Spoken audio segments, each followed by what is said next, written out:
വീട്ടിൽ വെറുതെ ഇരിക്കുന്ന സമയത്ത് ഒരാഗ്രഹം അമ്പലത്തിൽ പോയിട്ടൊന്ന് ഭക്ഷണം കഴിക്കണം എന്ന്. അപ്പം അങ്ങനെ നേരെ നമ്മൾ ചെറുകുന്ന അമ്പലത്തിലോട്ട് പോയിട്ടോ. അവിടെ എപ്പോൾ പോയാലും നമുക്ക് ഭക്ഷണം കിട്ടുന്നതാണ്. അതായത് ഉച്ചയ്ക്കും രാത്രിയും ഏത് ദിവസം പോയാലും അവിടെ അന്നദാനം ഉണ്ടായിരിക്കുന്നതാണ്. അപ്പോൾ രാത്രി പോവുകയാണെങ്കിൽ 7 മണി 7:30 തന്നെ അവിടെ ഭക്ഷണത്തിന് എത്തണം കേട്ടോ. ആ ഒരു സമയമാകുമ്പോൾ തന്നെ ഭക്ഷണം കൊടുക്കാൻ തുടങ്ങും. അപ്പോൾ എല്ലാവർക്കും അവിടെ ഭക്ഷണം ഉണ്ട്.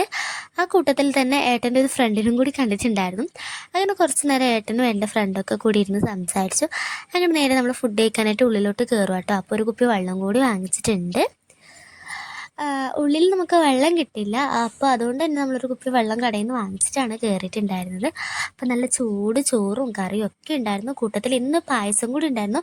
പായസം എല്ലാ ദിവസവും കിട്ടാറില്ല, ഇന്ന് എന്താ അറിയില്ല പായസം കൂടി കിട്ടിയിട്ടുണ്ടായിരുന്നു. അപ്പോൾ അതൊക്കെ കൂടി നല്ല ഫുഡൊക്കെ കഴിച്ചു അങ്ങനെ നേരെ പുറത്തോട്ട് ഇറങ്ങി കുറച്ച് നേരം അവിടെ ഇരുന്ന് കാറ്റൊക്കെ കൊണ്ടുപോട്ടോ. ആ കൂട്ടത്തിൽ അച്ഛനും മോനും അവിടെ പന്തലിടുന്ന തിരക്കുണ്ടായിരുന്നു. അവിടെ അതിൻ്റെ ഇടയിൽ കൂടി ഓടിച്ചാടി കളിക്കുന്നുണ്ടായിരുന്നു. അപ്പോൾ ഉത്സവം ആവാറായി, അതുകൊണ്ടാണ് ഇവിടെ പന്തലിടുന്നത്. അപ്പോൾ എല്ലാ വർഷവും ഏപ്രിലാണ് ഇവിടെ ഉത്സവം ഉണ്ടാവാറുള്ളത്. അപ്പോൾ എല്ലാ വർഷവും ഇതുപോലെ പന്തലിടാറുണ്ട്. അപ്പോൾ ഇതാ വേഗം പോവണ്ടെന്ന് പറഞ്ഞിട്ട് അച്ഛനും മോനും തല്ല് കുടിക്കൊണ്ട് നടക്കുന്നുണ്ട്. അങ്ങനെ നേരെ നമ്മളെ വണ്ടീൻ്റെ അടുത്തോട്ട് എത്തിയട്ടോ.